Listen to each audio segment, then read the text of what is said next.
बिस्मिल्लाहिर्रहमानिर्रहीम। अस्सलाम वालेकुम। आज 17 सितंबर बरोज़ जुमेरात हम बात करेंगे आसिफ जरदारी के ख़िलाफ़ इस्लामाबाद की एहतसाब अदालत में बड़ी अहम समाअत हुई है और ये जज मोहम्मद आज़म ख़ान साहब हैं और 3 केसेस की समाअत आज़म ख़ान साहब की अदालत में थी। एक मनी लॉन्ड्रिंग का जो फेक बैंक अकाउंट्स केस है उसकी समाअत थी। एक जो पार्क लेन रेफरेंस है आसिफ जरदारी के ख़िलाफ़ उसके ऊपर भी समाअत हुई है और ठट्ठा वाटर सप्लाई रेफरेंस में भी आज समाअत थी। आसिफ जरदारी को रिप्रेजेंट कर रहे थे फारूक एच नायक साहब और जो नैब को रिप्रेजेंट कर रहे थे डिप्टी प्रोसिक्यूटर जनरल नैब मुजफ्फर अब्बासी साहब। 3 दरख्वास्तें दी हुई थी तीनों रेफरेंसेस में, क्योंकि ये जो मेन रेफरेंसेस हैं इन तीनों में ज़िमनी रेफरेंस फाइल हो चुके हैं। पार्क लेन रेफरेंस में भी ज़िमनी रेफरेंस फाइल हुआ है, ठट्ठा वाटर सप्लाई रेफरेंस में भी ज़िमनी रेफरेंस फाइल हुआ है और इसके अलावा जो मनी लॉन्ड्रिंग का फेक बैंक अकाउंट्स केस है उसके अंदर भी ज़िमनी रेफरेंस फाइल हुआ है। फारूक एच नायक साहब ने लास्ट डेट ऑफ हियरिंग पर दरख्वास्त दी थी और उसमें ये रिक्वेस्ट की थी कि जो ये तीनों रेफरेंसेस हैं जो ज़िमनी रेफरेंसेस हैं ये खारिज किए जाएं। अब एक बात आप माइंड में रखें कि ये 2 रेफरेंसेस इस वक्त पेंडिंग हैं। एक तो वो मेन रेफरेंस है जो उनके मुल्ज़मान के ख़िलाफ़ पेश हो चुके हैं। अब उसके बाद कोई नई एडिशनल एविडेंस आई थी, नई कोई उसमें कोई डेवलपमेंट्स सामने आई थी नैब के सामने और कुछ नए डॉक्यूमेंट सामने आए थे जिसकी वजह से उन्होंने ज़िमनी रेफरेंस फाइल किया था। अदालत में क्या प्रोसीजर होता है कि जब ये ज़िमनी रेफरेंस फाइल हो जाता है तो उसके बाद या चार्ज अमेंड हो जाता है और ये अदालत के पास सारे के सारे इख्तियारात मौजूद हैं। अब जो ज़िमनी चलान है इसका जो क्लाजेज़ हैं या इसके जो प्रोविजंस हैं वो हमारे CRPC में जो ज़ाब्ता फ़ौजदारी है उसके अंदर तो मौजूद हैं, लेकिन नैब का कानून इसके ऊपर खामोश है। इसी का फ़ायदा उठाते हुए जो फारूक एच नायक साहब हैं उन्होंने दरख्वास्तें दी और दरख्वास्तों में ये कहा गया कि जब रेफरेंसेस फ़ाइल हो चुके हैं तो उसके बाद ज़िमनी रेफरेंस फ़ाइल करना और ज़िमनी रेफरेंस में दोबारा से नोटिस जारी करना मुल्ज़मान को ये गैर कानूनी है और इसकी कानून में कोई जवाज़ मौजूद नहीं है। अब फारूक एच नायक साहब ने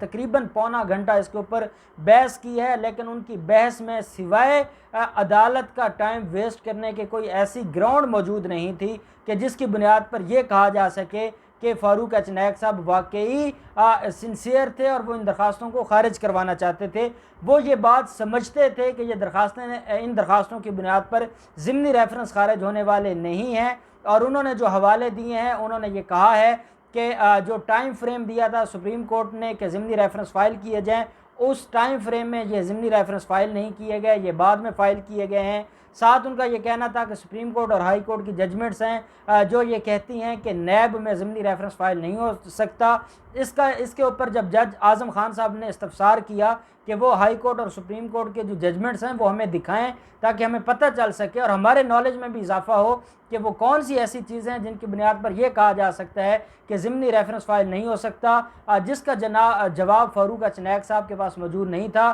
फ़ारूक एच नायक साहब ने कहा है कि मुझे टाइम दिया जाए, मैं आज अपनी बहस में वो चीज़ें भी अदालत में पेश करूँगा। साथ उन्होंने अदालत से ये गिला भी किया है कि आजकल पार्लियामेंट का मुश्तरका इजलास हो रहा है और उसमें रात गैर तक इजलासेस चलते हैं और सुबह जल्दी जागना बड़ा मुश्किल होता है और फिर अदालत में पेश होना, फिर उसकी उन केसेस की तैयारी करना वो बड़ा मुश्किल है। अब इनसे कोई सवाल पूछे भी आपका जो पार्लियामेंट के इजलास में काम था वो तो सिर्फ वॉकआउट करना था और आपने वहाँ पर कौन सा ऐसा काम किया है कि जिसकी बुनियाद पर हम ये कह सकें कि आप वाकई वहाँ पर कोई कानून साजी में मसरूफ़ थे और कानून साजी में मसरूफ़ होने की वजह से आपने अपने केस को तैयार नहीं किया और आप वो केस देख रहे हैं। हम ये भी देखते हैं कि हमारा जो क्रिमिनल जो हमारा जो बार काउंसिल प्रैक्टिशनर एक्ट है वो ये कहता है कि जब कोई सरकारी मुलाजिम हो तो सरकारी मुलाजिम जो प्राइवेट प्रैक्टिस है वो नहीं कर सकता। जैसे वो सरकारी मुलाजिम होगा तो उसका लाइसेंस ऑटोमेटिकली ख़त्म हो जाता है। तो जब किसी सरकारी मुलाजिम का लाइसेंस ख़त्म हो जाता है तो ये जो हमारे लोग हैं जो पार्लियामेंट में जाते हैं ये भी पब्लिक ऑफिस होल्डर हैं, ये भी तनख्वाहें लेते हैं, ये भी TADA लेते हैं, तो फिर इनका भी ये ख़त्म होना चाहिए कि ये जो प्रैक्टिस करते हैं या जो इनको हक दिया जाता है कि ये केसेस को ये सिर्फ जो गवर्नमेंट के ऑफिशियल्स जैसे हम देख सकते हैं कि कोई अटार्नी जनरल है या हम देख सकते हैं कि अगर कोई जो वज़ीर कानून है या कोई किसी जैसे वज़ीर आज़म के बाबर अवान साहब मुशीर हैं, तो ये ओहदे तो हमें समझ आते हैं कि वो किसी अथॉरिटी को रिप्रेजेंट करते हैं। लेकिन ये लोग जो पार्लियामेंट में भी मेंबर होते हैं, पार्लियामेंट के भी मेंबर होते हैं और साथ वो प्राइवेट प्रैक्टिस भी करते हैं, तो मैं समझता हूँ इसको बंद होना चाहिए। और ये बंद होता तो आज फ़ारूक एच नायक साहब ये बहाना ना करते कि हम सारी रात पार्लियामेंट के इजलासेस में कौम की खिदमत करते हैं और सुबह फिर हमें अदालतें बुला लेती हैं, जो हमारे लिए बड़ा मुश्किल है। साथ अदालत में फ़ारूक एच नायक साहब जब बहस कर रहे थे तो मुज़फ़्फ़र अब्बासी साहब ने उनसे कहा कि जनाब, मैं अदालत से गुजारिश करूंगा कि इतनी लंबी बहस हो चुकी है और कोई ऐसी बात है नहीं कि जो नहीं हो। ये सारी चीज़ें ये अपनी दरख्वास्त में लिख चुके हैं और ये सारी चीज़ें जब मौजूद हैं तो ये क्यों अदालत का टाइम वेस्ट कर रहे हैं, और हमें बहस करने दें ताकि अदालत के पास टाइम हो और अदालत आज ही इस मामले को निपटा दे और अदालत आज ही इन दरख्वास्तों के ऊपर फैसला सुना दे। जिसके ऊपर फिर फ़ारूक एच नायक साहब ने गुस्सा किया और शदीद तलख कलामी हुई जो डिप्टी प्रोसिक्यूटर जनरल है नैब के उनमें और फ़ारूक एच नायक साहब में। फ़ारूक एच नायक साहब ने कहा कि आप कौन होते मुझे ये कहने वाले या ये बताने वाले कि मैंने कितनी देर बहस करनी है या कितनी देर बहस नहीं करनी। उन्होंने कहा कि जब कानून मुझे इस चीज़ की इजाज़त देता है कि मैं शाम तक बहस करूं तो जज की ये ज़िम्मेदारी है कि वो मुझे सुने। फैसला वो क्या देते हैं वो जज के पास अख्तियार है, लेकिन बहस करना और अपना मौक़िफ़ पेश करना वो मेरे पास अख्तियार है और मैं इसके ऊपर बात करूंगा। और मेरी जब तक मेरा जी चाहेगा मैं बात करूंगा, जब तक मैं खुद सेटिस्फाई नहीं हो जाता कि मैंने अपने क्लाइंट के लिए पूरी कोशिश नहीं की। आप कौन होते मुझे रोकने वाले। जब तलख कलामी बढ़ गई तो जज आज़म खान ने इंटरफेयर किया और उन्होंने कहा कि फ़ारूक एच नायक साहब, बात यह है कि आप अगर तो कोई टू द पॉइंट बात है तो वो आप करें, इस नहीं है तो हम नैब को सुन लेते हैं, नैब इसमें क्या कहता है और नैब का इसमें क्या मौक़िफ़ है।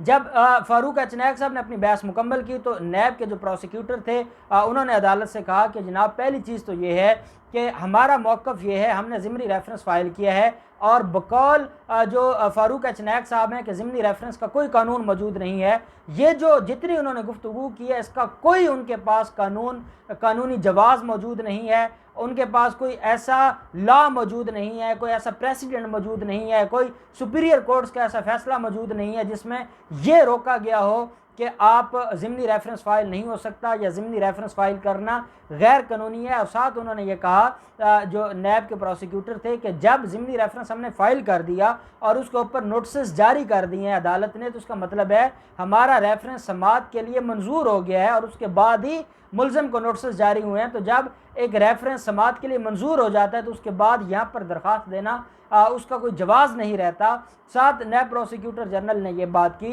कि पनामा पेपर्स के फ़ैसले में सुप्रीम कोर्ट ने खुद डायरेक्शन दी थी कि ज़िमनी रेफरेंस फ़ाइल करें। जब सुप्रीम कोर्ट ज़िमनी रेफरेंस फ़ाइल करने की डायरेक्शन दे रही है तो उसका मतलब है कि ज़िमनी रेफरेंस का कानून मौजूद है और कानून मौजूद था तो तब सुप्रीम कोर्ट ने यह फ़ैसला दिया था और सुप्रीम कोर्ट का फ़ैसला अटल फ़ैसला होता है। अब ये कैसे कह सकते हैं कि हम ज़िमनी रेफरेंस फ़ाइल नहीं कर सकते। और साथ उन्होंने बड़ी एक प्यारी बात की है जो जिसको मैं कहता हूँ कि वो क्वेश्चन ऑफ लॉ है और वो मैं इसके ऊपर पहले भी बात कर चुके हैं। जिस दिन इन्होंने दरख्वास्त फ़ाइल की थी मैंने आपको बताया था कि नैब का कानून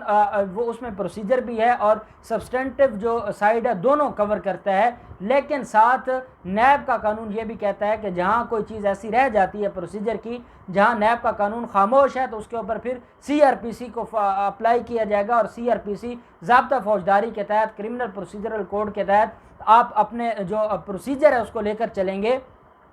नैब प्रोसिक्यूटर ने यह कहा है कि अगर for the sake of arguments हम मान लेते हैं कि नैब के कानून में ज़िमनी रेफरेंस मौजूद नहीं है तो ज़िमनी चलान का कानून CRPC में तो मौजूद है ना। जब ज़िमनी चलान का जो कानून है वो CRPC में मौजूद है और इसका हवाला ख़ुद दे चुके हैं फ़ारूक एच नायक साहब, तो जब नैब का कानून खामोश होता है तो वहाँ पर CRPC अप्लाई होती है और जब CRPC अप्लाई होगी तो CRPC हमें इस बात की इजाज़त देती है कि अगर आपने नामुकम्मल चलान सबमिट करवाया है या कोई नई एविडेंस आ गई है तो आप उसके बाद ज़िमनी चलान या सप्लीमेंट्री चलान जमा करवा सकते हैं। तो हम भी सप्लीमेंट्री रेफरेंस फ़ाइल कर सकते हैं according to the provisions of CRPC। और जब CRPC ने हमें इस बात की इजाज़त दे दी है तो उसके बाद ये कैसे हमें इस बात से रोक सकते हैं। और इनकी जो दरख्वास्तें हैं उन्होंने हवाला दिया है, उन्होंने कहा है कि ये दरख्वास्तें पहले भी इस तरह की दे चुके हैं। उन्होंने कहा कि पार्क लेन रेफरेंस के फ़र्द जुर्म आयद होना था, इन्होंने 1 महीना दरख्वास्त चलाई थी कि ये रेफरेंस खारिज होना चाहिए, वो दरख्वास्त इनकी खारिज हो गई थी, उसके बाद फ़र्द जुर्म लगा था। अब ज़िमनी रेफरेंस आया है तो फिर वही दरखास्तें आ गई हैं और वही सारी की सारी चीज़ें आ गई हैं। और साथ ये कहा गया है कि ज़िमनी रेफरेंस में जब अदालत पहले ये डिसाइड कर चुकी है और अदालत को ये सेटिस्फाई नहीं कर सके और अदालत को आके इन्होंने ये कहा था कि हम विड्रॉ करते हैं, अदालत ने इनको वो दरख्वास्त मंजूर नहीं की थी और अदालत ने विड्रॉ नहीं की थी बल्कि मेरिट पे खारिज की थी। उसके बाद ज़िमनी रेफरेंस को चैलेंज करना ये बिल्कुल गैर कानूनी है और इसका कोई जवाब मौजूद नहीं है। तो नैब प्रोसिक्यूटर्स ने कहा कि सेक्शन 16 जो नैब का सेक्शन है नैब ऑर्डिनेंस का, उसके तहत तो हम एक अदालत से दूसरी अदालत में केस को ट्रांसफ़र कर सकते हैं। तो जब केस ट्रांसफ़र हो सकते हैं तो उस केस में अगर कोई नई एविडेंस आ जाए तो वो कैसे पेश नहीं होगी। साथ उन्होंने ये भी कहा है कि जो तलबी का नोटिस जारी कर दिया है, तलबी का नोटिस जारी करने के बाद मुल्ज़मान के पास कोई राइट नहीं बचता कि वो ऐसी दरखास्तें फ़ाइल करें या ज़िमनी रेफरेंस को चैलेंज करें। अदालत ने दोनों जो फ़रीक़ैन थे उनकी जो बहस है उसको समाअत किया है। जो दोनों जो फ़ारूक एच नायक साहब हैं उन्होंने भी कुछ डॉक्यूमेंट्स अदालत में जमा करवाए हैं, कुछ प्रेसिडेंट्स हैं सुपीरियर कोर्ट्स के, लेकिन जो मुज़फ़्फ़र अब्बासी साहब हैं उन्होंने काफ़ी मटीरियल अदालत में सबमिट करवाया है और उसमें वो पनामा पेपर्स वाली जजमेंट भी है जिसमें वो सारी चीज़ें खुलकर सामने आती हैं। तो अब अदालत ने इस केस की जो ये दरखास्तें हैं, ये 3 रेफरेंसेस हैं, 3 रेफरेंसेस में जो ज़िमनी रेफरेंस है उनकी कार्रवाई को चैलेंज किया गया है और तीनों रेफरेंसेस में दरखास्तें फ़ाइल की थी, वो उन दरखास्तों के ऊपर फ़ैसला महफूज कर लिया है और ये फ़ैसला अब कल 18 सितंबर को सुनाया जाएगा। और 18 सितंबर को जब फ़ैसला सुनाया जाएगा तो मेरी प्रिडिक्शन जो मैं कह रहा हूँ वो ये है कि ये दरखास्तें खारिज होंगी। लेकिन मेरी ऑनरेबल अदालत से ये भी गुजारिश है कि ये इस तरीके की दरखास्तें पहले भी दे चुके हैं, अब आपने ना सिर्फ ये दरखास्तें मेरिट के ऊपर खारिज करनी है बल्कि आपने इनको कोई कॉस्ट भी करनी है, कोई फ़ाइन या जुर्माना भी करना है, ताकि ये लोग जो इस तरीके की झूठी दरखास्तें देकर प्रोसेस ऑफ कोर्ट को अब्यूज़ करते हैं और अदालतों की कार्रवाई को मुअत्तल करवाते हैं और जजेस को परेशान करते हैं और जजेस का टाइम ज़ाया करते हैं, ऐसे लोगों के ख़िलाफ़ कार्रवाई होनी चाहिए ताकि जो इस तरीके की झूठी दरखास्तें देते हैं उनके ख़िलाफ़ कार्रवाई हो सके। जो भी कल डेवलपमेंट होगी हम आपके साथ शेयर करेंगे। अल्लाह पाक पाकिस्तान का हामी व नासिर हो। बहुत शुक्रिया। अल्लाह हाफ़िज़। पाकिस्तान ज़िंदाबाद।